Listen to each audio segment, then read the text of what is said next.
नमस्कार दोस्तों, मैं एकता गुलाब स्वागत करती हूँ आपका अपने YouTube चैनल स्टेनोपीडिया पर।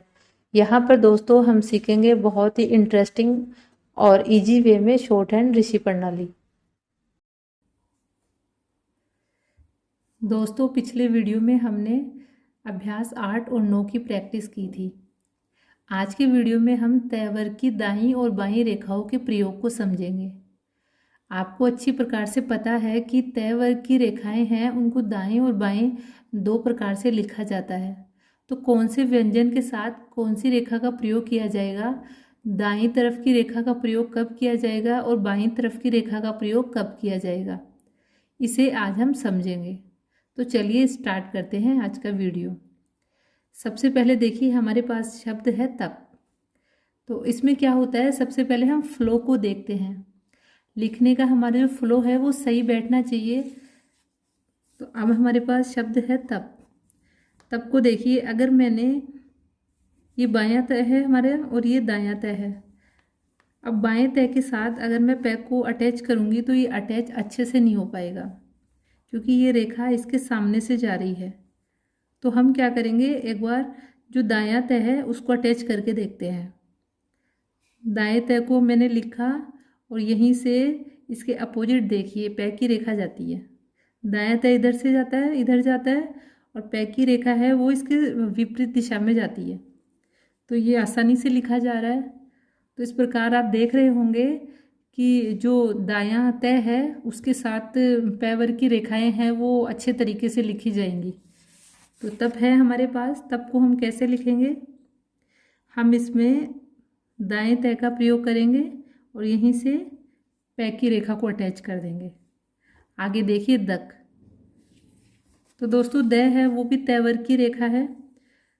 तो इसमें भी देखिए हम कि जो दायां तय है उसके साथ कै की रेखा है वो आसानी से अटैच हो रही है, और बाएं द के साथ कै वर्ग की रेखा है वो आसानी से अटैच नहीं होगी। इसमें हमें ये देखना है कि जब हम दो व्यंजनों को आपस में अटैच करते हैं तो रेखा है वो विपरीत दिशा में जाएगी, और यहाँ जो कोण बन रहा है ये देखिए विपरीत दिशा में जा रही है। तो वो आसानी से आउटलाइन भी बनेगी और स्पीड भी बढ़ेगी। लेकिन अगर रेखा सामने से जाएगी तो हमें यहाँ थोड़ा सा पोज देना पड़ेगा और फिर हम कै को लिख पाएंगे। तो हमें ये ध्यान रखना है कि जहाँ तक हो सके हमें विपरीत रेखा का प्रयोग करना है। तब देखिए दक के लिए हम क्या करेंगे, दाएं द का प्रयोग करेंगे और यहीं से कै की रेखा को अटैच करेंगे। अब इसी प्रकार से आगे देखिए धर, ध की रेखा खींचेंगे और यहीं से रै की रेखा खींचेंगे। ये रै ऊपर से नीचे आने वाला रै है, और रै को भी हम दो प्रकार से लिखते हैं, तो धर को हम इस प्रकार से भी लिख सकते हैं। लेकिन इसमें भी जो दायां द है उसी का प्रयोग होगा। बाएं द को हम सुचारू रूप से इसमें अटैच नहीं कर पाएंगे। आगे चलिए तर। तो तर के लिए भी ये देखिए दाएं तय का प्रयोग किया है मैंने, और अगर हम ऊपर से नीचे आने वाले रै का प्रयोग करेंगे तब भी हम दाएं तय का प्रयोग करेंगे। आगे देखिए तस। तो तस के लिए दोस्तों दायां तय यूज किया अगर हमने, तो फिर हमें बायां से प्रयोग करना पड़ेगा, क्योंकि अगर हमने दाएं तय के साथ ये वाला से प्रयोग किया तो थोड़ा बनाने में प्रॉब्लम आएगी। इसलिए अगर हमने दायां तय प्रयोग किया तो हमें बायां से प्रयोग करना है। ये देखिए से दो प्रकार से लिखते हैं हम, ये बायां है, लेफ्ट है, और ये दायां है। तो अगर हमने ये बायां तय है और ये दायां तय है, इस तय का प्रयोग किया हमने, तो इसके साथ में हमें इधर वाले से का प्रयोग करना है, यानी कि बाएं से का प्रयोग करना है। इसके साथ दाएं तय के साथ हम दाएं से का प्रयोग करेंगे तो आउटलाइन हमारी अच्छी नहीं बनेगी। और अगर हम बाएं तय का प्रयोग करते हैं इधर वाले का, तब हम क्या करेंगे, दाएं से का प्रयोग करेंगे, तब हमारी आउटलाइन अच्छी बनेगी। तो अभी हम सबसे पहले दाएं तय का ही प्रयोग कर रहे हैं, तो मैंने ये वाली रेखा लिख दी है। आगे देखिए तल। तो तल के लिए भी मैंने देखिए दाएं तय का प्रयोग किया है, जो ले के साथ आसानी से अटैच होगा। ये एग्जाम्पल आपको खुद को भी प्रैक्टिस कर करके देखना है, और जो भी दो दो रेखाएं हैं उनको आपको दोनों को लिख लिख के प्रैक्टिस करनी है। जैसे देखिए कि तल है तो इस लय के साथ भी प्रयोग करके देखना है, और तल को इस प्रकार से भी प्रयोग करके देखना है, तो जिससे आप खुद भी समझ पाएंगे कि कौन सा लय और कौन सी रेखा के साथ कौन सा व्यंजन अटैच करने में आसानी होती है। अब देखिए ये तो दायां तय था, अगर हम बाएं तय का प्रयोग करेंगे तो इसके साथ में हमें ऊपर से नीचे आने वाला लय है वो अटैच करने में आसानी रहेगी। आगे देखिए तच, तो तच के लिए क्या करेंगे, बाएं तय का प्रयोग करेंगे और यहीं से चय की रेखा खींचेंगे, क्योंकि ये तय हमारा इस दिशा में जा रहा है और इसके विपरीत चय की रेखा जा रही है। तो हमें ज़्यादा से ज़्यादा ये ध्यान रखना है कि दो व्यंजन जब हम जोड़ेंगे तो विपरीत दिशा में अगर रेखा जा रही है तो हमारी आउटलाइन अच्छी बनेगी, प्लस स्पीड भी बनेगी। और इसी चय को अगर मैंने दाएं तय के साथ प्रयोग किया तो ये देखिए मुझे यहाँ रुकना पड़ेगा और उसके बाद में चय को लिखना पड़ेगा। तो हमें बाएं तय के साथ में चय की रेखा का प्रयोग करना है, और चय के जो जितने भी वर्ग के चय, छय, जय और झय व्यंजन हैं, तय वर्ग के व्यंजन के बाद में अगर चय वर्ग का व्यंजन आता है तो हमें क्या करना है, बाएं तय वर्ग का प्रयोग करना है। आगे देखिए तर, तो तर के लिए मैंने पहले आपको बताया था ये वाला, और अगर आपको इस रेखा का प्रयोग करना है तो आप देखिए क्या करेंगे, इस प्रकार से अटैच करेंगे। इस रेखा के साथ, इस तय के साथ भी इसको ऐसे अटैच कर सकते हैं हम। तो देखिए दोनों प्रकार से हम इसको लिख सकते हैं।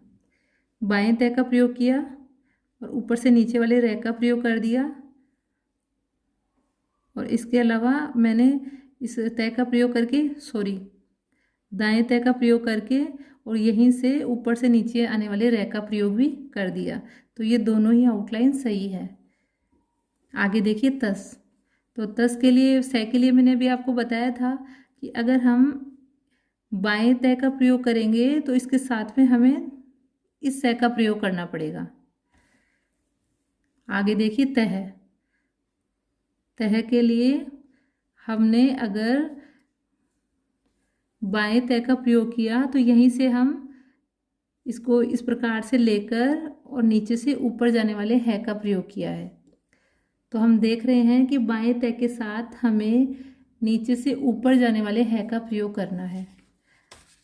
इसके साथ अगर हमने ऊपर से नीचे जाने वाले है का प्रयोग किया तो हमें इस प्रकार घूमकर और वापस आना पड़ेगा, तो स्पीड हमारी रुकेगी और इसको हम आसानी से अटैच कर सकते हैं।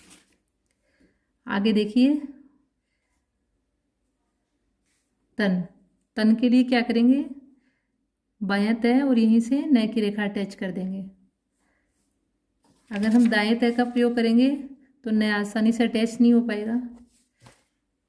आगे तव, तव के लिए बायां तय प्रयोग करेंगे और यहीं से वह की रेखा खींचेंगे। इसमें भी दोस्तों दाएं तय का प्रयोग करेंगे तो वह की रेखा है वो अटैच नहीं हो पाएगी। ये देखिए इधर साइड में बता देती हूँ मैं आपको, तय और यहाँ से वह की रेखा अटैच नहीं हो पाएगी, इसलिए हमें बाएं तय का प्रयोग करना है। आगे देखिए तय, अब तय के लिए हमें क्या करना है, यह के साथ भी तय का जो व्यंजन है तय व्यंजन की बाएं रेखा का प्रयोग किया जाता है। तो तय और यहीं से हम यह की रेखा खींचेंगे। तल, तल के लिए बायां तय प्रयोग किया और यहीं से हम नीचे से ऊपर जाने वाला लय लिख सकते हैं, और इसी प्रकार से बाएं तय के साथ हम ऊपर से नीचे आने वाले लय का प्रयोग भी कर सकते हैं। लय की रेखा सेम होती है, बस उसको लिखने का फ़र्क होता है कि हम लय को नीचे से ऊपर भी लिख सकते हैं और ऊपर से नीचे भी लिख सकते हैं। तो बाएं तय के साथ हम लय को नीचे से ऊपर और ऊपर से नीचे दोनों प्रकार से लिख सकते हैं। आगे देखिए दोस्तों तट, तो तट को हम दोनों प्रकार से लिख सकते हैं। दोनों में लिखने में हमें सेम टाइम लगेगा और दोनों ही ठीक है अपने आप में। और तय की दाईं और बाईं दोनों रेखाओं के साथ तय की रेखा है वो आसानी से अटैच हो सकती है। आगे देखिए तत्। तो इसको हम क्या करेंगे, अगर हमने बाएं तय का प्रयोग किया है तो नीचे भी हम बाएं तय की रेखा का ही प्रयोग करेंगे, और अगर हमने दाएं तय का प्रयोग किया है तो हम नीचे भी दाएं तयवर को ही अटैच करेंगे। आगे देखिए दम। देखो देखिए हम दाईं रेखा प्रयोग करेंगे और मैं की रेखा अटैच कर देंगे, और इसी प्रकार से अगर हमने दाएं तय का प्रयोग किया तो हमें इस प्रकार से मैं को अटैच करना पड़ेगा। दोनों ही सही है, आप कोई सी भी आउटलाइन का प्रयोग कर सकते हैं। आगे देखिए चत। तो चेक वर्ग की जो रेखाएं हैं उनके साथ हमें हमेशा तय वर्ग की जो दाईं रेखाएं हैं उनका प्रयोग करना है। इस प्रकार से अगर आपने चय वर्ग की रेखाएं हैं उनके साथ अगर बाएं तय का प्रयोग किया तो वो अटैच नहीं हो पाएगी।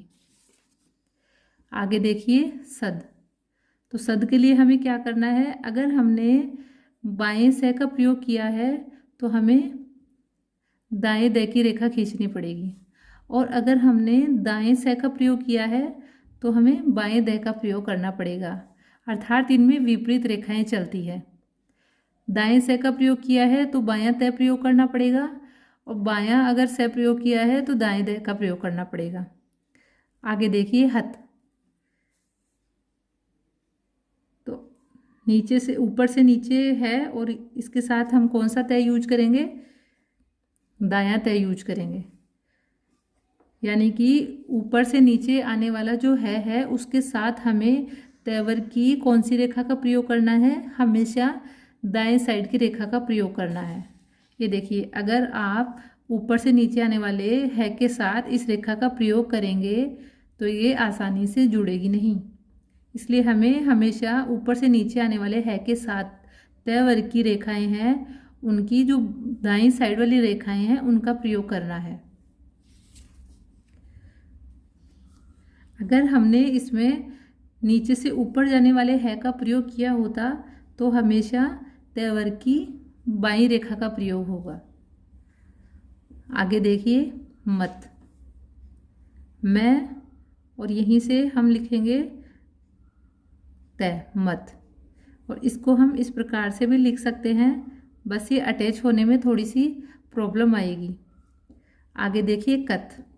तो सबसे पहले तो देखिए एक नियम था जो आपने पिछले वीडियो में पढ़ा भी था कि कै वर्ग है वो वैसे तो लाइन के ऊपर आता है, लेकिन इसके बाद में अगर कोई ऐसी रेखा आती है जो ऊपर से नीचे होती है तो हम क्या करेंगे, कै वर्ग की रेखा को लाइन से ऊपर ले जाते हैं। तो कै हमारा यहाँ आना चाहिए था, लेकिन अब हम इसको क्या कहाँ लिखेंगे, लाइन से ऊपर ले आएंगे। अब कै वर्ग के साथ हमेशा कौन सा तय प्रयोग होगा, बायां तय, या तय थ दय और धय। तय वर्ग की कोई सी भी रेखा हो, कै वर्ग की किसी भी रेखा के साथ हमेशा बाएं तय वर्ग की रेखा का प्रयोग होगा। दाएं को देखिए एक बार हम लिख के देख लेते हैं। कै वर्ग की कोई भी रेखा मान लीजिए कै ख गै और घ कोई भी, उसमें आप तय वर्ग की कोई भी रेखा तय थ दय को देखो आप आसानी से नहीं जोड़ पाओगे, क्योंकि ये एक ही दिशा में जा रही है और हमें विपरीत दिशा का प्रयोग करना है, तो इससे आसानी से आउटलाइन बन जाएगी हमारी। आगे देखिए पथ। पै की रेखा जानते हो आप, और यहीं से हमें क्या करना है, बाएं तय का प्रयोग करना है। दोस्तों पै वर्ग की भी जो रेखाएं हैं पै फै बै और भै वर्ग आपको पता है सभी, तो पै वर्ग की जो भी रेखाएं हैं उनके साथ तय वर्ग की जो रेखाएं हैं उनमें हमेशा बाएं साइड वाली रेखाओं का प्रयोग करना है। ये भी आप एक बार प्रैक्टिकल करके देख लीजिए, चाहें तो पै वर्ग की ये रेखा है, इसके साथ इस तय का प्रयोग आप नहीं कर पाएंगे, तो यही रेखा बेस्ट है। और पै वर्ग की जितनी भी रेखा है पै फै बै और भै उनके साथ तय वर्ग की जो बाईं रेखा है उसका प्रयोग आपको करना पड़ेगा। आगे देखिए यत। यह की रेखा ये है, और यह की रेखा के साथ भी हमेशा तय वर्ग की बाईं रेखाओं का ही प्रयोग होगा। दोस्तों रेखाओं का प्रयोग आप खुद भी ट्राई कर करके देखना, मेरे बोलने से ही आप ये मत समझना कि य के साथ में इस तय का प्रयोग होगा या पै के साथ में बाएं तय का प्रयोग होगा, ऐसा आपको बिल्कुल नहीं करना है। आपको दोनों तय ट्राई कर करके देखना है, जिससे आप खुद भी ये अच्छे से समझ पाएंगे कि कौन सा तय या कौन सी रेखा यूज करना आपके लिए बेस्ट होगा। और इससे आगे जब आप डिक्टेशन लेंगे तो आप खुद भी ये डिसीजन ले पाएंगे, आप तुरंत लिख पाएंगे उनको। आपके प्रैक्टिस में हर आउटलाइन, हर व्यंजन की रेखा बिल्कुल आ जानी चाहिए। तो आगे देखिए रथ। तो रथ के लिए हम क्या करेंगे, र की रेखा खींचेंगे और नीचे से ऊपर जाने वाले र के साथ भी हमेशा बाएं तैवर का ही प्रयोग होगा। दाएं तैवर का ये देखिए आप प्रयोग नहीं हो पाएगा। इसके अलावा र की रेखा को हम ऊपर से नीचे भी बनाते हैं, लेकिन इस रेखा के साथ भी तय का प्रयोग है वो आसानी से नहीं हो पाएगा। इसलिए हमें ये रे का प्रयोग करना है ज़्यादातर, और इस रे के साथ हमेशा तैवर का जो बाईं रेखाएं हैं उन्हीं का प्रयोग करना पड़ेगा। आगे चलिए नत। ये न की रेखा है और न की रेखा के साथ भी ये देखिए आप बाएं तैवर का ही प्रयोग होगा। लत। तो लत के लिए ये नीचे से ऊपर वाला ल लिखा हमने, और यहीं से आप देखिए कि इसमें भी जो बायां तैवर्ग है उसका ही यूज आसानी से हो पा रहा है। अगर इस लय का प्रयोग आप करोगे और उसके बाद में ये तय आप लिखोगे तो देखिए आपकी रेखा बन भी नहीं पाएगी और आपको यहाँ पे एक स्टॉप भी लेना पड़ेगा। तो लय के साथ कौन से तय का प्रयोग हो रहा है, बाएं तैवर्ग का। आगे देखिए वत। ये वै की रेखा है, यह की अपोजिट होती है ये हमेशा। ये देखिए ये य की रेखा है, ये वै की रेखा है। तो वै की रेखा और यहीं से हम क्या करेंगे, तय की रेखा अटैच करेंगे। तो वै के लिए भी हमेशा क्या होता है कि बाएं तैवर का प्रयोग किया जाता है। आगे देखिए सत।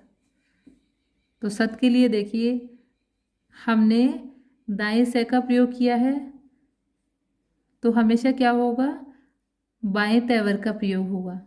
और अगर हमने बाएं से का प्रयोग किया है तो इसके विपरीत क्या होगा, हमें दाएं तय का प्रयोग करना पड़ेगा।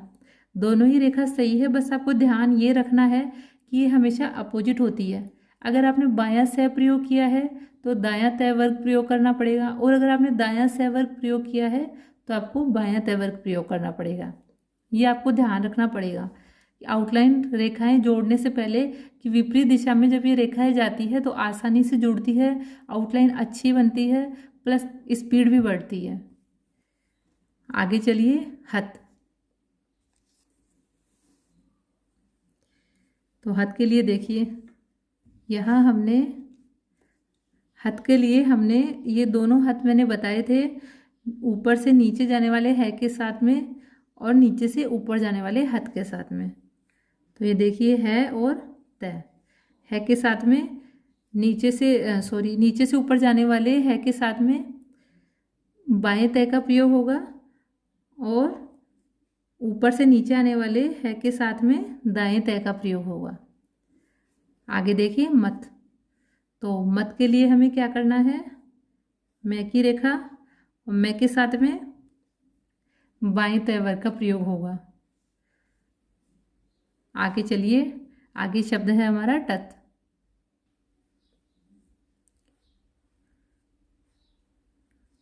टत में दोस्तों ट के अंदर दोनों वर्ग की, तय वर्ग की जो दोनों रेखाएं हैं बाईं और दाईं दोनों का प्रयोग आसानी से हो सकता है, तो आप दोनों रेखाओं का प्रयोग कर सकते हैं।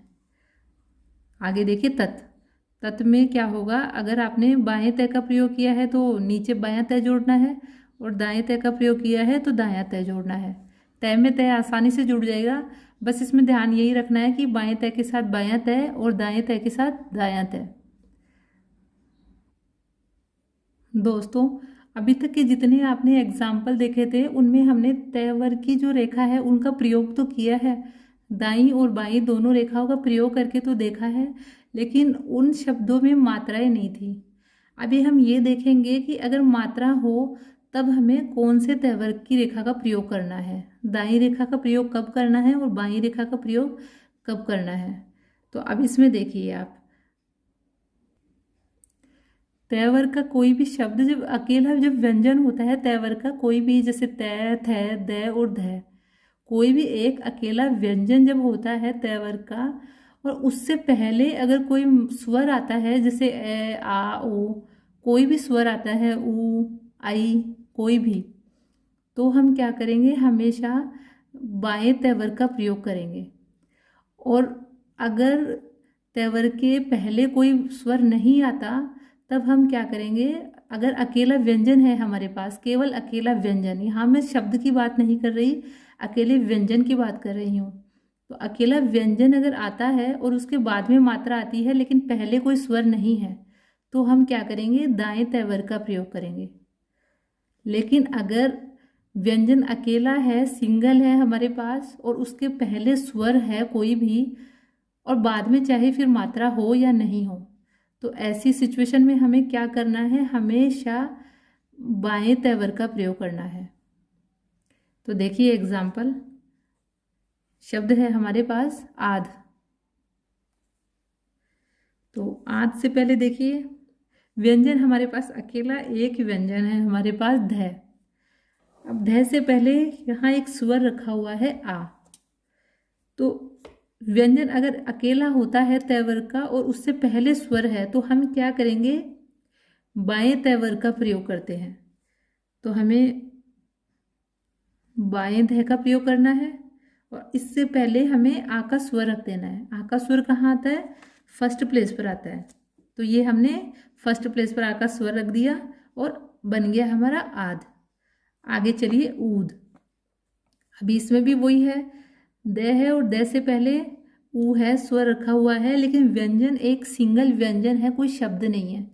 शब्द अगर होगा तो द के आगे कौन सी रेखा आ रही है, पे की है, चे की है, र है, उस हिसाब से हमें रेखाएं चूज करनी है। लेकिन तैवर का व्यंजन है वो अकेला व्यंजन है द, शब्द यहाँ नहीं है और व्यंजन से पहले स्वर रखा हुआ है। तो व्यंजन से पहले अगर स्वर रखा है तो हम हमेशा क्या करेंगे, बाएं तैवर का प्रयोग करेंगे। तो यहाँ द कौन सा लिखेंगे, हम बायां द लिख दिया, इससे पहले हमें रखना है स्वर, तो ऊ का स्वर है वो थर्ड प्लेस पर आता है, तो ये हम स्वर दे देंगे। अब देखिए मैंने आपको बताया था कि व्यंजन तैवर का अगर सिंगल आता है लेकिन उससे पहले तो कोई स्वर नहीं है लेकिन उसके बाद में मात्रा है, तो ऐसी सिचुएशन में हमें क्या करना है, दाएं तैवर का प्रयोग करना है। अब ये व्यंजन है हमारे पास द, इस पर मात्रा लगी हुई है एक की, लेकिन इससे पहले कोई स्वर नहीं है, इसके बाद में मात्रा हमें देनी है। तो अब हम क्या करेंगे, दाएं द का प्रयोग करेंगे और यहाँ पर एक की मात्रा रख देंगे, एक की मात्रा सेकंड प्लेस पर आती है। इसी प्रकार से दो, तो दो में भी ये देखिए मात्रा है, बाद में पहले कोई स्वर नहीं है, तो हम दाएं द का प्रयोग करेंगे और ओ की मात्रा रख देंगे। अब इसमें देखिए आधा, व्यंजन एक अकेला है हमारे पास, तैवर का व्यंजन है ध, लेकिन इससे पहले क्या है, स्वर रखा हुआ है और सिंगल व्यंजन आता है और उसके पहले अगर स्वर रखा हुआ होता है तो हम क्या करते हैं, बाएं वर्ग का प्रयोग करते हैं। तो बायां ध लिखेंगे हम, इसके पहले हम स्वर रखेंगे आ, अब इसके बाद में हम मात्रा रख देंगे, इस प्रकार बन जाएगा आधा। आगे देखिए थे, तो थे के लिए थे से पहले कोई स्वर नहीं है और जब स्वर पहले कोई नहीं होता तो हम क्या करेंगे, दाएं थ का प्रयोग करते हैं। तो दायां थ लिखा हमने और एक ही मात्रा रख दी। लेकिन दोस्तों ये सब नियम है वो शब्दों पे लागू नहीं हो रहे हैं, ये आपको ध्यान रखना है कि ये सिर्फ तय वर्ग पर तभी लागू होंगे जब अकेला सिंगल व्यंजन आएगा, अकेला व्यंजन, उससे पहले स्वर होगा तो हम क्या करेंगे, बाएं तय वर्ग का प्रयोग करेंगे और अगर पहले कोई स्वर नहीं है तो हम क्या करेंगे, दाएं तय का प्रयोग करेंगे। आगे चलिए था, तो पहले कोई स्वर नहीं है, बाद में मात्रा है, हमने यहाँ पे दायां थ लिखा और आ की मात्रा रख दी, थी, दाएं थ का प्रयोग किया, ई की मात्रा रख दी। अब ये देखिए ईदू, व्यंजन अकेला है, मात्रा भी इस पर लगी हुई है लेकिन इससे पहले स्वर रखा हुआ है, तो स्वर रखा है तो हम कौन से दय का प्रयोग करेंगे? बाएं दय का। बाएं दय का प्रयोग किया है, इससे पहले हमें ई का स्वर रखना है, तो ये ई का स्वर रख दिया और दय के बाद में हमें ऊ की मात्रा लगानी है। तो इस प्रकार से बनेगा ई द ऊ की मात्रा ईदू। आगे देखिए ओदा। तो इसी प्रकार से हम बाएं दय का प्रयोग करेंगे, पहले ओ का स्वर रखेंगे और आगे मात्रा लगाएंगे, तो बन गया ओदा। आगे देखिए ओथ। तो थ से पहले स्वर रखा हुआ है, क्या करेंगे हम? बाएं थ का प्रयोग करेंगे, स्वर रखेंगे, मात्रा आगे है नहीं, थू। इससे पहले कोई स्वर नहीं है दोस्तों, इसलिए हमने क्या किया है, इसमें दाएं तय वर्ग का प्रयोग किया है, यानी कि तय वर्ग में हमें थ का प्रयोग करना था, तो हमने दायां थ लिख दिया, थ के लिए इसको काट दिया और ये ऊ की मात्रा रख दी। अब इसी प्रकार से देखिए सत। अब सत में क्या है कि शब्द बनाने से पहले हमें ये भी एक ध्यान रखना पड़ेगा कि शब्द हमारे एक फ्लो के अंदर चलते रहें। ऐसा नहीं है कि हमें शब्द तक जाके वापस आना पड़े या रुकना पड़े, ऐसा नहीं है। इस प्रकार से लिखना है कि हम जल्दी लिख पाएँ। तो अब शब्द है हमारे पास सत। तो अब देखिए ये मैंने आसानी से लिख दिया। मैंने प्रयोग किया है दाएं से का और उसके बाद में बाएं तय का। ये मैंने बताया था ये विपरीत चलता है, तो मैंने अगर दाएं से का प्रयोग किया है तो हमें बाएं तय का प्रयोग करना था। लेकिन इसमें मान लीजिए कि अगर मैंने इस से का प्रयोग किया होता, इस से का प्रयोग कर लिया मैंने, इसमें बताती हूँ मैं आपको। मैंने मान लीजिए इस से का प्रयोग कर लिया। अब अगर मैंने इसमें ये बायां तय ना जोड़ के और अगर मैंने ये दायां तय जोड़ा होता इसमें, तो आउटलाइन भी अच्छी नहीं बनती, मुझे यहाँ से रुकना भी पड़ता, तो फ्लो मेरा रुकता। और शॉर्ट हैंड है, संकेत लिपि है, शीघ्र लिपि है, ये शीघ्र हमें लिखना होता है इसमें। तो हम ऐसे में क्या करेंगे, इस से के साथ इसका प्रयोग करेंगे, इस से के साथ इसका प्रयोग करेंगे, लेकिन इस से के साथ इस प्रकार से कभी नहीं लिखेंगे। तो ये हमारा सत है। आगे देखिए तच। तो तच के लिए मैंने बताया था तय इधर जाता है। अगर हमने बाएं तय का प्रयोग किया है, चैवर के साथ में बाएं तय का ही प्रयोग होगा, तो हमने तय के च के साथ में मैंने बाएं तय का प्रयोग किया है और तय के साथ में मैंने च को आसानी से जोड़ दिया। लेकिन अगर मैं ये सोचती कि नहीं मुझे च वर्ग के साथ बाएं तय का प्रयोग करना है, तो मैं कर तो देती प्रयोग, लेकिन ये देखिए यहाँ मुझे एक स्टॉप लेना पड़ता। तो ये भले ही सही है लेकिन ये अपने आप में गलत है, क्योंकि स्पीड मेरी रुक रही है। और संकेत लिपि के जो नियम है उसमें सबसे पहला नियम ही ये है कि हम शीघ्र लिखना सीखते हैं इसमें। तो हमें क्या करना है, च वर्ग के साथ हमेशा बाएं तय वर्ग का प्रयोग करना है। तो इस प्रकार से हमें लिखना है तच। ये सभी एग्जाम्पल्स को आपको अच्छे से प्रैक्टिस करनी है, कम से कम 20-20 बार प्रैक्टिस करनी है। और बुक में नियम भी दिए हुए हैं, आपको उनको रीड करके और अच्छे से समझ के और फिर सारे एग्जाम्पल्स हैं उनकी प्रैक्टिस करनी है। तो वीडियो यहीं पे कंप्लीट होता है। अगर आपको ये वीडियो पसंद आया हो तो प्लीज़ इसे लाइक कीजिएगा, मेरे चैनल को सब्सक्राइब कर अपने दोस्तों के साथ शेयर कीजिए।